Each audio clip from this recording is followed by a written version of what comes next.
So today's ride's a bit of a combination. One, I wanted to take you to a lesser known cycling area in Toronto. There are two rivers that cut through our fine city. They frame them actually. And both of which have bike trails on them that you can use. There's the Humber and the Don.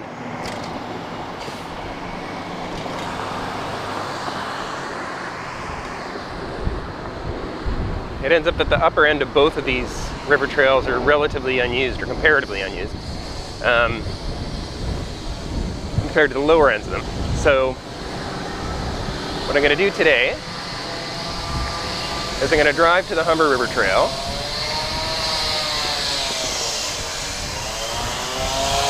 What I used to be able to do is drive straight through to the south end of the north end of the trail with a break around Oak Street.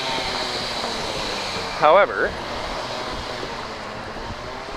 they've been doing work on the bridges in the northern section of the Humber River Trail, so they'd shut it down, put up a fence, all that kind of business. So I'm curious to see if it's still being done. The last time I checked was, I don't know, 2 months ago? No, it would have been in April. So that was probably the last time I went there. So I haven't checked since April. It was scheduled to be done last summer, which of course worries me a little bit, but whatever. If it's clear, that's going to mean that this could be my new route to work. The only challenge with that is it's going to be a little bit longer, because rather than doing a diagonal, I'm essentially doing an L. And as Pythagoras would have told you, the diagonal's faster. So this is going to be one of those, I take this route on days when I have time to leave like a half an hour early. If I don't, it's not going to work. But I do want to time it out and see how long it's going to take me, because I don't really know. You do really save quite a bit of time on the diagonal, so I suspect it's going to be quite a bit longer, but one never knows till one tries. So that's our route for today. Basically over to the Humber River Trail and take it as far north as I can. If this works out, it's also a good recreational route, right? To be honest. He's gonna have a red, so I can just go.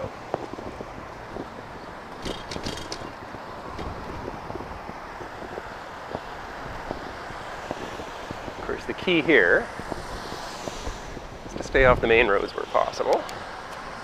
So to put together a route that beginners would be comfortable with. So right there, for example, where I took the road, one could take the sidewalk. So walk across at this crosswalk and take the sidewalk instead. I'll try to point that out where I can.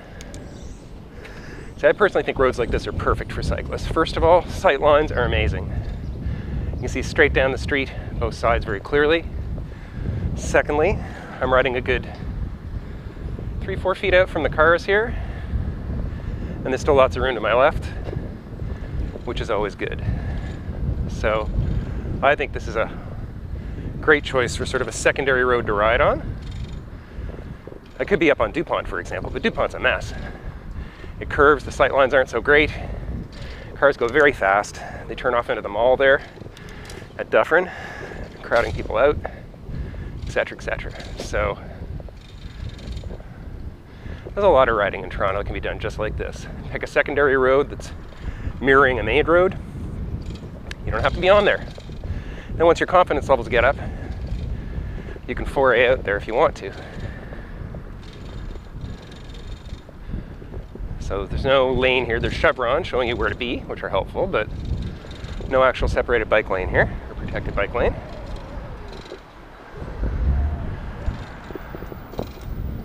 Gonna be a warm one today, I think.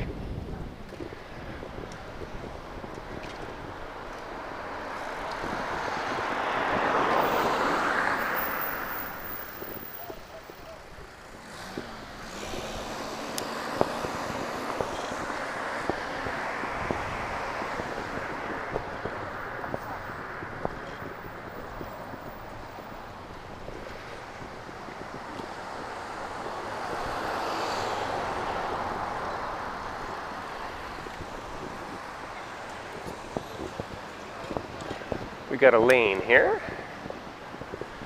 for a short distance. We're headed up to DuPont there.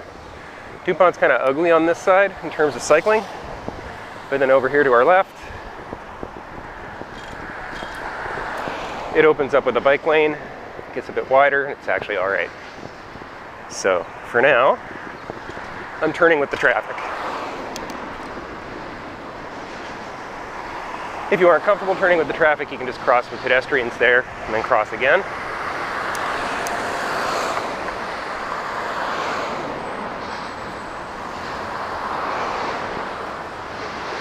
Really, the only challenge as a new cyclist is timing. You spend more time doing certain things, right?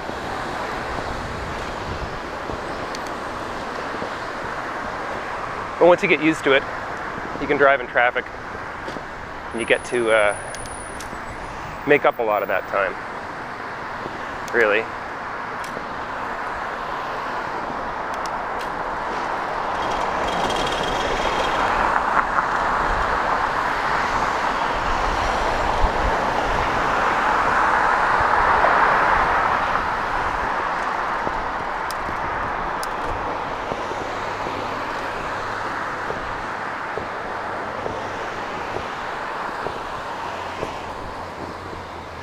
Your main concerns here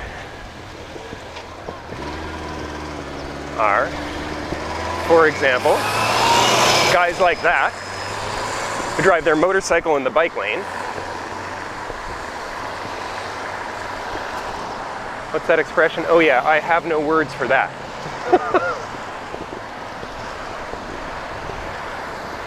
Anyway, so you gotta look out for that. Cyclists faster than you.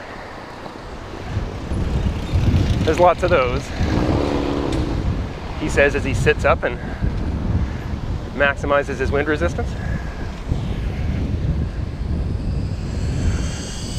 And it's a bit thick today, a little humid. So, maybe taking some breaks.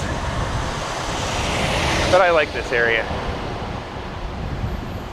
The roads are newly paved, which is always nice.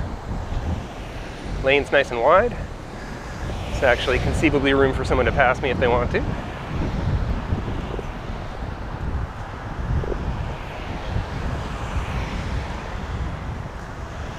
I think that's actually one of the things that makes cycling the most difficult for people, is that roads like DuPont, for example,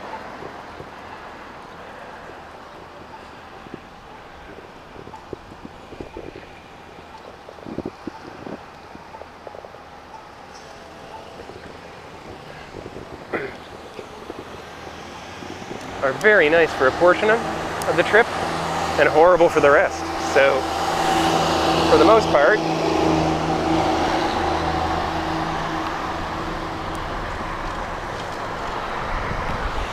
they just don't work for people. From my perspective, what you really need to do to be able to cycle is to switch modes of cycling a lot.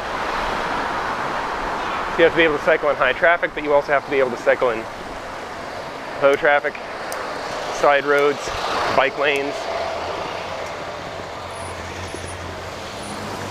Different skills are required for all of those. And you got to be switching back and forth all the time.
So Annette Street basically takes you all the way out to the park and the river trail.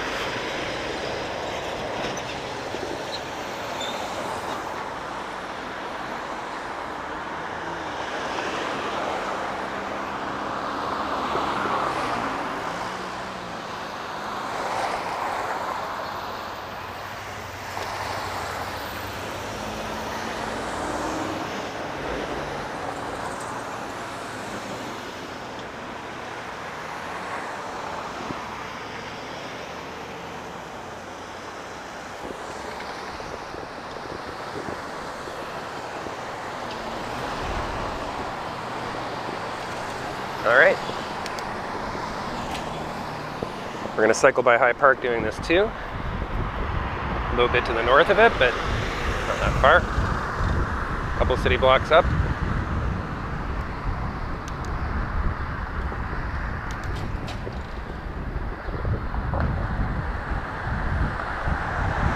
So the majority of traffic at the moment is going downtown because it's morning. So I've got light on my side. That can make a big difference. The cycle traffic in the city, particularly along routes with infrastructure, can get quite heavy.